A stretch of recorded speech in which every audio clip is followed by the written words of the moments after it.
जग में माई बिन के हुए, जग में माई बिन के हुए सहाय न हुई।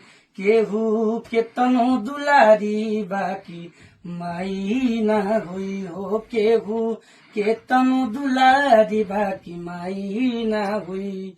अपने सूखल पाकल खा के रखली सब करे भरम बचा के। अपने सूखल पाकल खा के रखली सब करे भरम बचा के।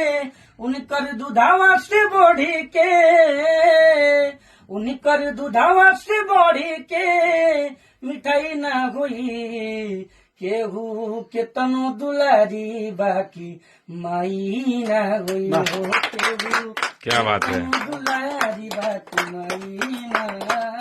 बस ठीक है, बहने को गिर जाओ आशीर्वाद। नहीं सही बात है। आशीर्वाद है, महादेव का आशीर्वाद है और हमारे ऑडियंस देख रहे हैं, उनका आशीर्वाद आप पे बना रहे। जितने भी लोग देख रहे हैं इनको ढेर सारा नाम बता दिए खाली। साहिल राजभर, साहिल राजभर जी और ये बनी देवरिया से दीदी, देवरिया जिला से, देवरिया जिला से बनी जाए दोनों जानी। और ये सब लोग राजभर कास्ट से बाटे आप भी हैं। और आज सब लोग मिलल बाटे और कहीं ना कहीं सब लोग, हाँ सब लोग सक्सेस बा अपना जगह पे। सब लोग अपन अपन मेहनत कराता है।